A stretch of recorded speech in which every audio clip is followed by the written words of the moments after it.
He wasn't just the unmistakable voice of Lynyrd Skynyrd. Ronnie Van Zant was its soul. A gritty, defiant poet from the sun-baked streets of Jacksonville, Florida, Ronnie wasn't polished, trained, or conventional, but he was real. And that raw authenticity turned a group of Southern misfits into a movement. Through his words, his passion, and his pain, Ronnie didn't just sing songs, he told the truth. And that truth still echoes long after his untimely death.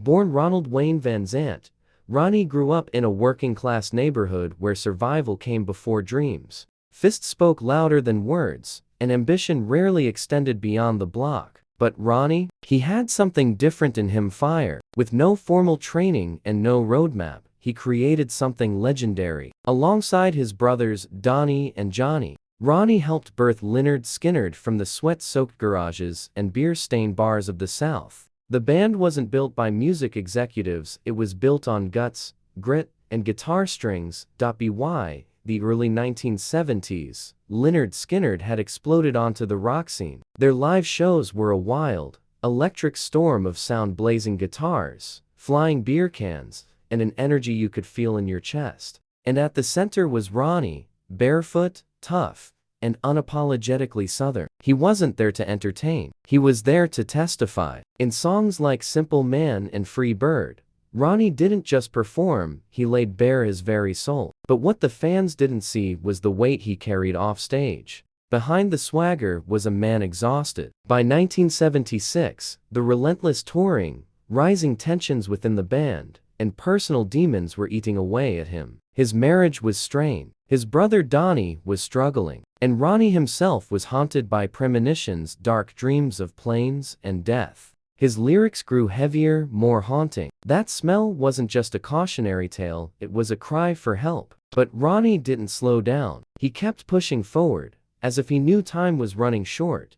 Then came October 20th, 1977. The band boarded a Convair CV-240 after a show in Greenville, South Carolina, en route to Baton Rouge. But they never arrived. The plane crashed in a wooded area near Gillsburg, Mississippi, killing Ronnie Van Zant, guitarist Steve Gaines, backup singer Cassie Gaines, assistant road manager Dean Kilpatrick, and both pilots. Others, including Gary Rossington and Alan Collins, survived but were left with lifelong injuries and scars that never fully healed. Official reports blamed fuel exhaustion, but the whispers began immediately. The plane had been malfunctioning on earlier flights. Crew members had warned management. Some bandmates had considered flying separately, but were told to stay together. Ronnie, despite his growing fears, reportedly said before boarding, "If it's my time, it's my time." Then he got on. In the aftermath, fans mourned. Southern rock had lost its prophet. But what followed was a chilling silence. Skynyrd's management offered no answers. Insurance documents disappeared. FAA records were sealed. It took decades and determined journalists for the cracks to truly show. Declassified files, eyewitness accounts, and maintenance logs revealed a troubling truth. The plane hadn't been properly inspected. Pilots were pressured. The band was pushed to keep flying, even when it was no longer safe. And Ronnie? He may have known. Trapped by contracts, record label demands, and the weight of expectation, he chose to lead to protect the band, the brand, the legacy. It cost him everything. But this isn't just the story of a tragic crash. It's a warning about an industry that often demands too much and protects too little. It's about the price of fame and the silence that follows when tragedy strikes. Survivors of that night have since come forward, sharing the emotional aftermath, the therapy they never received, and the guilt that still shadows every encore. Ronnie Van Zant didn't want to be a martyr or a myth. He wanted to speak for the underdog, for the working man who felt invisible. His voice was their anthem, his pain their story. And while Free Bird still roars through stadium speakers, and guitars still cry with his spirit, so too does a deeper truth.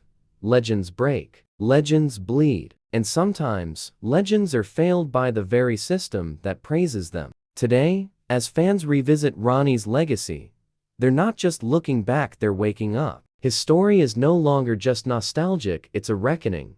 This is StarLoop News, and we'll keep uncovering the real stories behind the icons. If this tribute to Ronnie Van Zant moved you, hit that like button, tap subscribe, and ring the bell because the truth behind the legends is only just beginning to rise.